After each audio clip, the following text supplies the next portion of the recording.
So we're going to talk today about Tful Yom. This is on Lamed Aleph, I would say about the third paragraph down. Nechleku Amoraim Gam B'Tful Yom Dezav Imu Kezav O She'eno Kezav. So yesterday we had a machlokas regarding the status of a Mechusar Kapar Kippurim. Right? A Zav is one of the four categories of Tmeim that, in addition to the process of purification of Tara, they need to bring a carbon on the very next day. And if they haven't brought their carbon, then we have machlokas whether or not their status is equal to that of a Zav, as far as Migdash, as far as going into the Azara, as far as eating Kodshim. Now we have a similar machlokas, also Amoraim, but this time in the Gemara in Krisus, and the machlokas is about the status of its full yom, which means the following: that even after the Zav has entered into the mikvah, he still has to wait till Hariv Shemesh. Now, this has to do with the unique status of Zav or Zava, and that's called Zayin Nikiyim. Just again, on a superficial level, the 7-day period of Tara requires that there be no Ziva, no, say in English, when something comes out, emission. Is that the word, emission? So there was no emission for 7 days. And the halacha says that on the 7th day, mixas hayom kikulam. So once the morning comes and there was no ziva, that becomes a yom not. And that means that at that point, the zav or the zava could go into the mikvah. Now, in our day, we don't allow that because we're always afraid that she's a nida. Every woman, when she has a re'iyah, we don't know if she's a zava, and therefore she needs zayin nikiyim, which would allow her to go into the mikvah on the 7th day, right after daybreak, or she might be a nida, because we don't know today exactly the difference between a nida and a zava. I don't mean that. What I mean is we don't know whether a woman is a nida or a zava, so we have to consider al-chumra as a nida, and therefore she can't go into the mikvah until after the 7th day, the night going into the 8th day. Well, let's take a zav, for instance. So in the case of a zav, he could actually go into the mikvah on the 7th day, but he needs Harev Shemesh. So we have to wait until nightfall, until, let's say Sakochavim, or really technically until Shkia Sachama, and at that point he becomes Tom. So what's the status of the Zav in that period of time between his Tvila and Harev Shemesh? That's called Tful Yom. And the question is, on the one hand, he went to the mikvah, so that already removes his tumah. But on the other hand, he has to wait till Erev Shemesh. And in that gray area, we call it in America the twilight zone. And in Australia, they have that phrase, the twilight zone. So in that twilight zone, and it's literally a twilight zone, kipshuta, what's his status? Is he equal to a zav or is he not? And then afkamina would be whether or not we apply the principle of the chuya b'tzibu. So sometimes in Tumah, we can be doche Tumah for the sake of bringing the korban. And again, that divides up into many different nuances and differences, but Zav is considered a Tumah Chamura because the Tumah Yotzos Migufo. It's not like Mes or Sheretz, but once he's a Tvul Yom, then we could sort of lower the intensity of his tumah, and we could apply the din of dechuya. Or do we say no? That since Lamaisa he's still a zav, he hasn't yet had Hariv Shemesh, so we consider him like a zav, and there's no dechuya b'tzim. Now we have a concept called tumas hatahom. Again, as I said to you yesterday, you weren't here, Steve, that we're now in the overlap between Kodshim and Taras. We're more in Taras than we are in Kodshim. But it gets a little easier on the bottom of the page. You see, when we get to God, okay, that's Sugya Big Day Kahuna.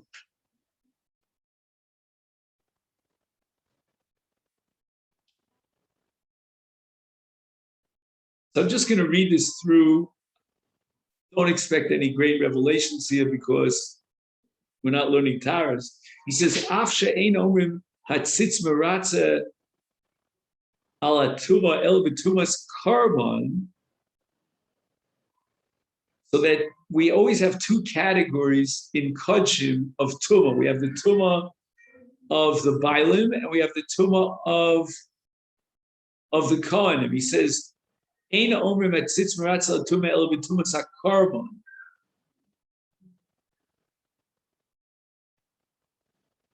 Hatzitz meratze af b'tumas Bailim shenitmu b'tumas tahom. Yes. Kol she'ein adam makira afilu b'sofa ol. In other words, they buried a corpse, but we're not sure exactly whether or not they buried it here. I know where the body's buried. Say it again? I don't know where the body is buried. Right. Or alternatively, we don't know if this particular individual crossed over the kever. Now, normally, we would apply the principle called Safek Tu Rishus HaYochid Sfeiko Tomeh. But we don't apply that principle in the case of Tumas Tahom, because Safek Tu Rishus HaYochid means we know that there's a corpse here and it was buried here. That's certain. Now you could doubt whether or not Ruvain, let's say, passed over the kever. So then we say, well, if it's Rishus HaYochid, we have to assume the worst possible case that he is Tom, that he actually came in contact with the kever. But in Tumas Tahom, that's what he points out here in the footnote, that Ein Adam Akira Afilu B'Sofa Olam. There's no one on the face of the earth who can actually know where the dead body was buried. So it's not like you start with a certainty that somewhere in this Rishus HaYochid there is a corpse that was buried. There's no one who can testify that for sure the corpse was buried here. So it's a little bit different than your classics of Rishus HaYochid. Now we get back to the principle of tzitz meratze, and generally speaking, tzitz meratze al tumah has to do with the hakrava, the carbon contracted tumah, the kohanim contracted tumah. But tzitz meratze is not going to help us if the bailim, the owner of the carbon, who brought the carbon, contracted tumah. Unless you have a case of rovat tzibur, and then we could say, tumah techuya b'tzibur. But if I don't have tumah techuya b'tzibur, then tzitz is powerless vis-a-vis tumas habaylim. So tzitz has a certain magic to it. That's meratz al tumah. So let's say the carbon became tumah, the tzitz could be meratz. And if you hold hudra, then you don't even have to replace the carbon or anything, or replace the kohen. So now he's adding a limitation to this principle that ein tzitz meratz al tumas habaylim. And there's one case in which tzitz will be meratza even on tumas habaylim, because the bailim contracted tumas tahom. And tumas tahom is, shall we say, the lower and maybe even the lowest echelon of tumah on the entire hierarchy of tumah. Meaning, we got down almost to the bottom when we got to tumas metz, but now we're going even below tumas metz. We're talking about a tumah of tahom. Now, what bothers me is, why doesn't he mention tumah d'Rabbanan? Like, for example, did you ever hear Beis HaPras? Does that ring a bell? With tumas Beis HaPras, not Beis HaTfus, Beis HaPras, is where you have a certain large area and a corpse was buried in this field, a very large field, which is the size of a Beis HaPras. And then, unbeknown to the farmer who owns that field, who was not aware of the kever, he went ahead and he plowed up the entire field. Now, a mess is only mitame what's called etzem kisiora. If there's one bone that has the size of a barley seed.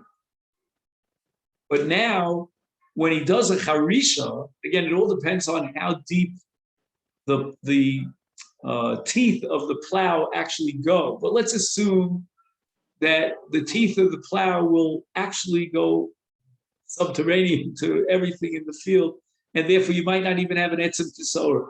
So the Rabbanan enacted a tumah called Beis HaPras, and this entire giant field, everywhere you walk, we assume there might be an etzem kisora that would spread as a result of the plowing of the field. But that tumah is only rabbinic, because why should I assume that there's an etzem kisora at this corner of the field? In fact, the Gemara says that if a Kohen enters into this field and he does what's called neficha, meaning as he walks, he blows the area so you can see what's below it. Again, I'm not sure he's allowed to go in there l'chatchila, but he's not done. Anyway, the laws of Beis HaPras are on a lower level, so I'm just wondering if, let's say, the bialim of a korban had contracted tumas Beis HaPras, would we apply the principle of tzitz maratz al tuma even to tumas bialim? For some reason, he only discusses tumas tahom and not tumas Beis HaPras. Oh, he says something to him. Right, so on a deraisa level, we might have said suffik l'kula, but the only problem is we're in a reshus hayochid, because the field is surrounded by a fence and it's owned by, let's say, private ownership. But nevertheless, we have no reason to believe that through this charisha, the etzem kisora spread out throughout the entire field. And here we're going to apply the principle of tumas tahom. Tumas tahom. He says, "Mikol makom atzitz maratza ach b'tumas habayla shenitmu b'tumas tahom. Shenitmu habayla b'tumas tahom b'tumas shein zorkin aleh b'achar zrika noda shenitmu habaylim hakorban kosher mishum ritzu tzitz."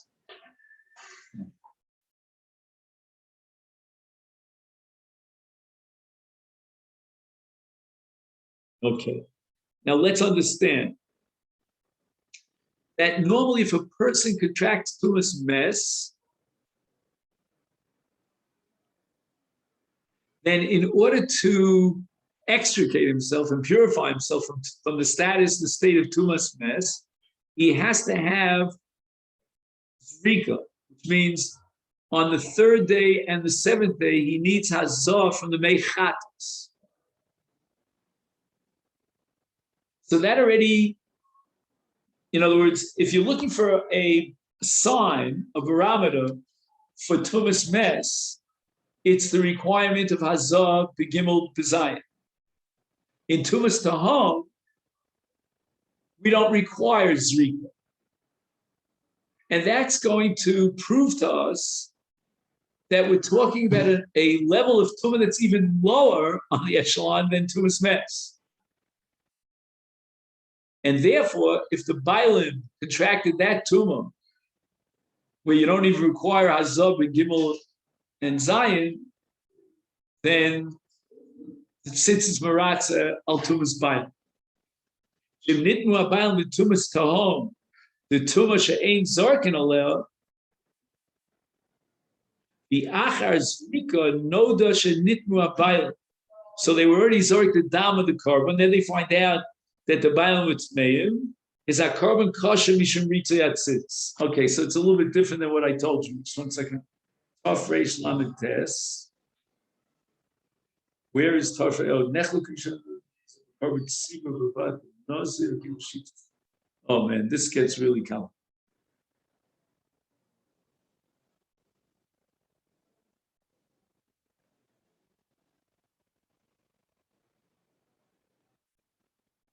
Because he's saying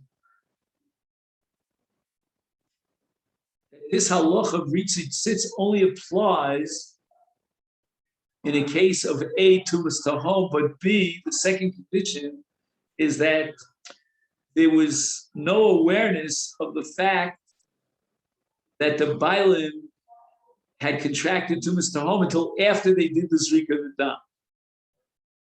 All right. Nitma kohen b'tumas hatahom, who sofei b'gmor matzitz meratzo. Now, this is interesting. In the case of tumas bailim, then the tzitz is meratzo on tumas tahom. The bailim contracted tumas tahom, so that's hands down. There's no question about it. But when we get to nitma kohen,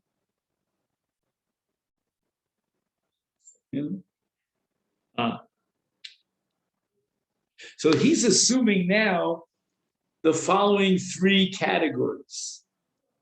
There's nitma carbon.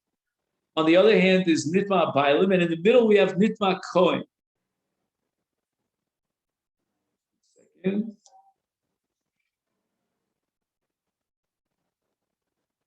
not the way we said it. You see, the question is, what exactly is the hierarchy? Let's say A is the most intense, B is a little bit more lenient, and C is the weakest. So we thought that from the perspective of tzitz, of ritzit tzitz, we set up the hierarchy as bailim, kohen, and karba, meaning tumas habaylim is the tumah that's most out of the sphere of tzitz. But no, it doesn't work like that. It's tumas kohenim on top, tumas bailim, and then tumas hakarban. So on the lowest level, which is tumas hakarban, certainly tzitz is meratza. And that would be meratza even if it was a result of tumas mess. Let's say a tummy mess came in contact with the carbon. So that's the tzitz meratza. Then we're saying that although tzitz is not meratza on the next level, which is tumas habaylim, but it would be meratza on tumas tahom. But with regard to tumas kohanim, he's saying nitma kohen b'tumas tahom. The Gemara is not sure that tzitz would be meratza, because tumas kohanim is more chamur with regard to ritzit tzitz than tumas habaylim.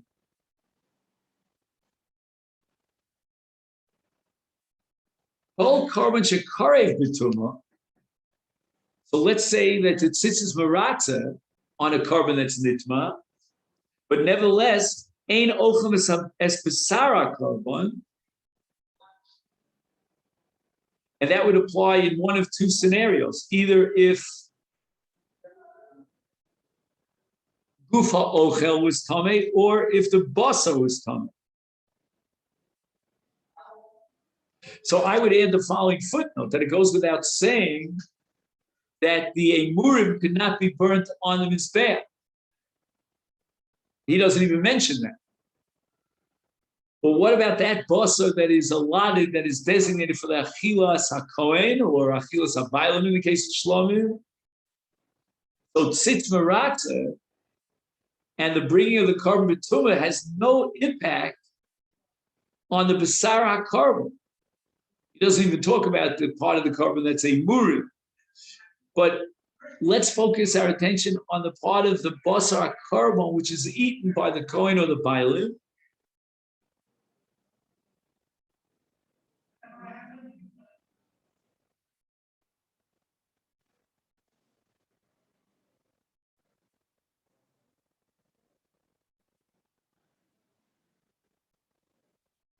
What does he mean? I'm a little confused. It says Tumas Abasa.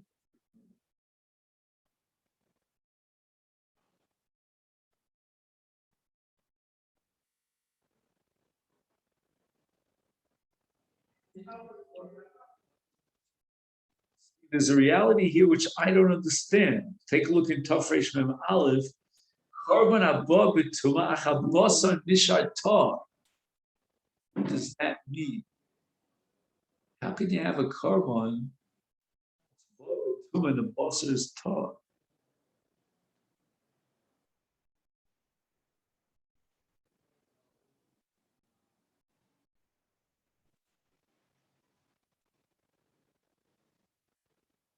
What am I missing here?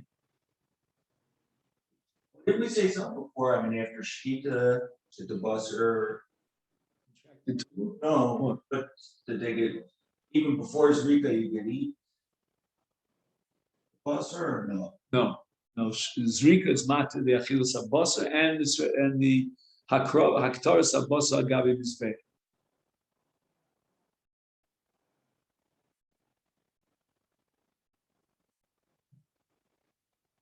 What does he mean? Nitma korban below Abasa? Abasa is tar. How do you have such a reality? I'm missing something. He's talking about the violent. He says korban above it to him. I don't think he's talking about violent because look, he's adding this comment.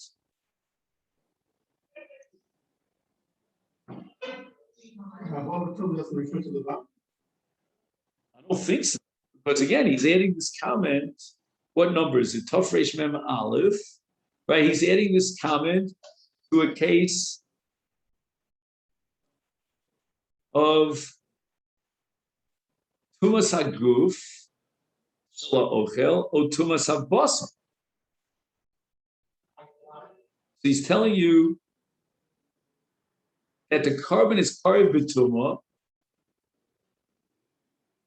That makes no. The carbon is Ba B'Tuma, right? It's Karev B'Tuma. And you might think that we could eat the basar.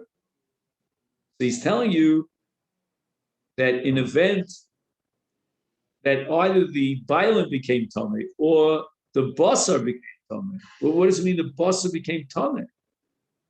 He's saying if the basar is tar, then you will makriv the carbon b'tuma and you can eat the basar b'tara. But if the basar contracted tumah, you can't eat the basar.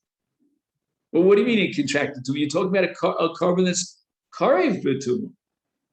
How can you have a carbon that's karev b'tuma and the basar is tar? And I don't get it.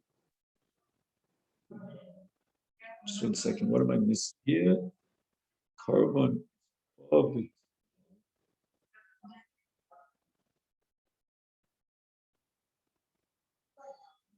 Got a case where the bialim is tar, but the basar. What does it mean? How could the basar be tar? What is he talking about?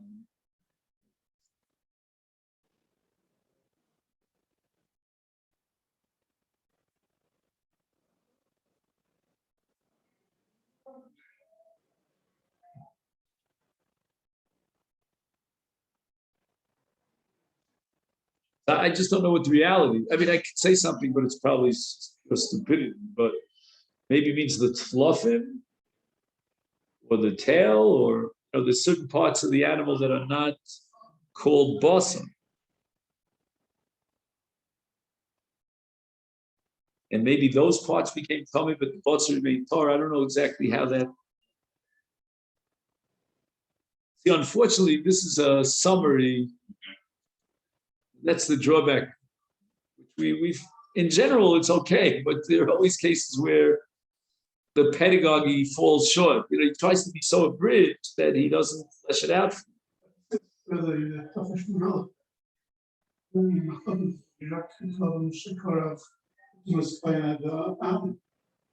He's referring to the kind of the So Shakar Tumas Kohen Violin. down, kind of the Abikesef in the whole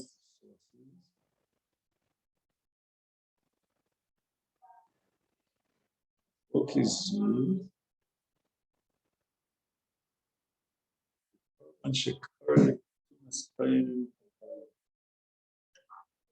a carbon, which means that what? Basar is taught, correct?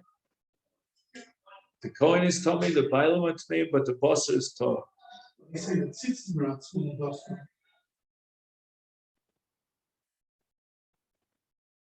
Doesn't make Carbon doesn't make shakar, it the hard. Thomas Dam is kind of what? No. That fits you. The Kuya, Tara, oil, Aflahat, yes.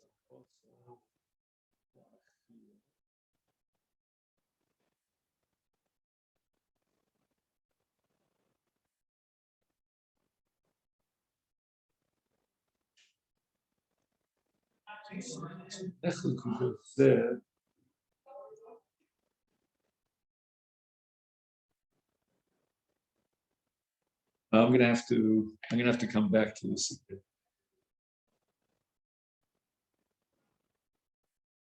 Let me just say we have 2 minutes left. I just want to at least say officially we got to Gada, and I'm gonna have to try to sift through all this fine print here.